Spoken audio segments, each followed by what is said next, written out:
I guess I want to know, is Shedeur Sanders actually good or not? Like, I have no idea if he's good. That's You know where what? I We're am. not going to know. Like Yeah. that's what's wild is it's now. Who knows? I mean, he's not going to open up and get those starter snaps. So like, he's going to get limited snaps. So he's going to have to really shine Uh-huh. to get an opportunity at this point. And Well, man, I don't know. Like I don't know if he's good. Wow. yeah, which I mean, I kind of hope he is good because then it's just a chip on the shoulder of like that guy with already that confidence seems like Yeah. who knows? I don't know him at all. Maybe he would have still worked hard and been the best player he can be, or like now he's like, he instead of coasting, he's just going to be working his ass off 10 times harder, which I think could be great. Hopefully. I just, Yeah, he's pretty good. I think yeah. I mean, he throws a nice ball. He's very accurate. Mm-hmm.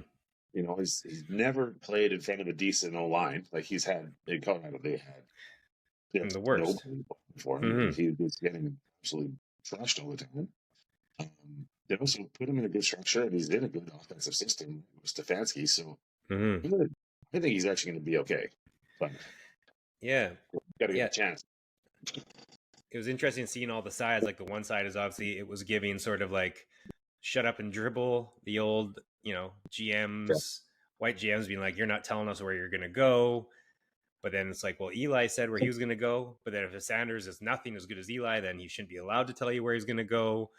Yeah. And like Johnny Manziel had the same attitude, but he was first overall pick. But is he nowhere near as good as Johnny Manziel? It was just, I guess what makes it debatable and talkable is the whole kind of race card, him being, very over the top, confident, cocky, some might say. Yeah. So, which I guess hurts you, but then it's like, well, didn't hurt other people, but it does. I don't know. I actually think that the Johnny Manziel thing played into this.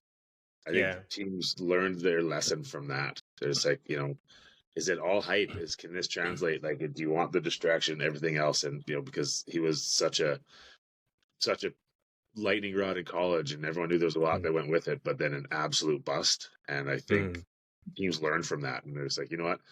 If you're not, the absolute prototype, huge, athletic, big arm, if you don't have a first round grade and first round talent, and there's baggage, then we're just not interested.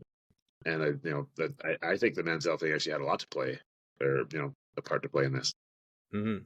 It's also interesting to take the other non-race sides. Like Tebow was winning; he did really well, but he was just he just somehow got ran out of the league because the circus that came with him. So I wonder if that also, we've seen it with. Well, and also he couldn't really throw. Yeah, but he was still winning games, right? Like he was still. I was surprised that he wasn't able to find a job anywhere with like the quarterbacks